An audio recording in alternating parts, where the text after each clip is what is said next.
जहां पर सदन की कार्रवाई अब भी जारी है। कुछ पार्षदों ने स्टैंडिंग कमेटी के लिए हो रही वोटिंग में बैलेट बॉक्स को उठाकर फेंक दिया। पूरी रात स्टैंडिंग कमेटी के चुनाव को लेकर दोनों पक्षों के पार्षदों में हंगामा हुआ है, लेकिन चुनाव नहीं हो पाया। कुछ पार्षदों ने तो बैलेट बॉक्स को ही उठाकर फेंक दिया। फिलहाल 1 घंटे के लिए सदन को स्थगित किया गया।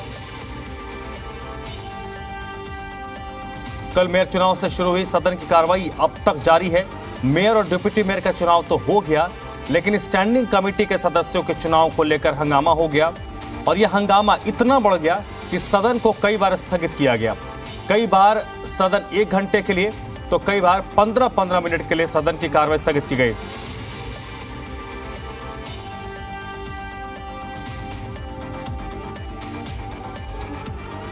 तो फिलहाल दिल्ली नगर निगम के अंदर की जो तस्वीरें हैं वो शर्मसार करने वाली हैं।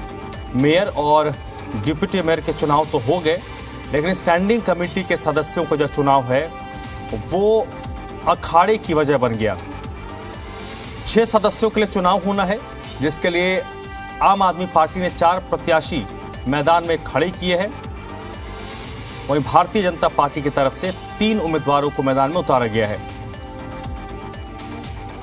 आम आदमी पार्टी के 3 सदस्यों का चुना जाना लगभग तय है। बीजेपी के 2 सदस्यों का चुना जाना लगभग तय है, लेकिन एक जो सदस्य है उसी को लेकर पूरी ये लड़ाई है। और ये देखिए जिस तरीके से दिल्ली नगर निगम के सदन के अंदर हुआ है, उसके बाद मेयर का ट्वीट आया और उसके बाद दिल्ली के मुख्यमंत्री अरविंद केजरीवाल का ट्वीट आया। पूरी रात ये ड्रामा चला है। मुख्यमंत्री अरविंद केजरीवाल ने अपने ट्वीट में इसे शॉकिंग और अनएक्सेप्टेबल बताया। दिल्ली को लगभग 2.5 महीने के बाद नया मेयर और डिप्टी मेयर तो मिल गया, लेकिन जो सबसे ज्यादा पेंच था, जिस चीज को लेकर लड़ाई थी, वो स्टैंडिंग कमेटी के सदस्यों का। और जैसे ही स्टैंडिंग कमेटी के सदस्यों के चुनाव की प्रक्रिया शुरू हुई, उसके बाद ये पूरा हंगामा शुरू हुआ। मैं आशा करती हूँ सभी सदस्य मौजूद हैं अभी सदन में।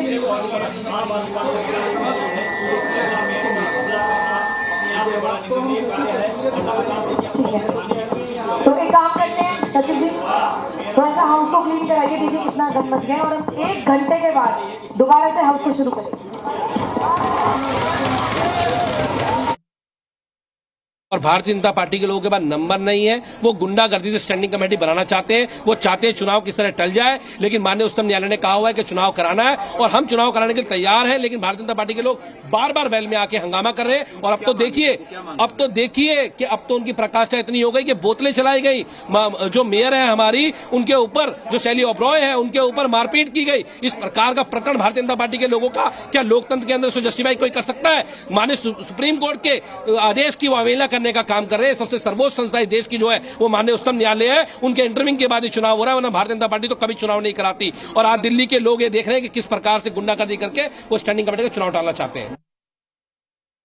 पहले 50 काउंसलर्स को तो आपने अलाउ करा मोबाइल फोन ले जाने के, ताकि आप अपने हाईकमांड को वो फोटो दिखा सकें कि हम किसको वोट डाल रहे हैं। जब भारतीय जनता पार्टी ने उसका ऑब्जेक्शन उठाया तो आपने उसको डिसअलाउ तो कर दिया, लेकिन भारतीय जनता पार्टी कह रही है, हमारी मांग है कि पहले जो 50 वोट जो आपने अलाउ करे मोबाइल फोन ले जाकर, उन्होंने पिक्चर क्लिक करी, अपनी सीक्रेसी को भंग किया वोट डालते हुए, उसके वोट को नल एंड वॉइड करके दोबारा से रीवोटिंग होनी चाहिए। भारतीय जनता पार्टी तो ये मांग कर रही है, और जब इन्होंने मांग करी, आपने हल्ला गुल्ला करना शुरू कर दिया। आप सदन को चलने नहीं देना चाहते और आप अनर्गल आरोप लगा रहे हैं कि भारतीय जनता पार्टी के लोगों ने मेयर पे अटैक किया। नहीं, जब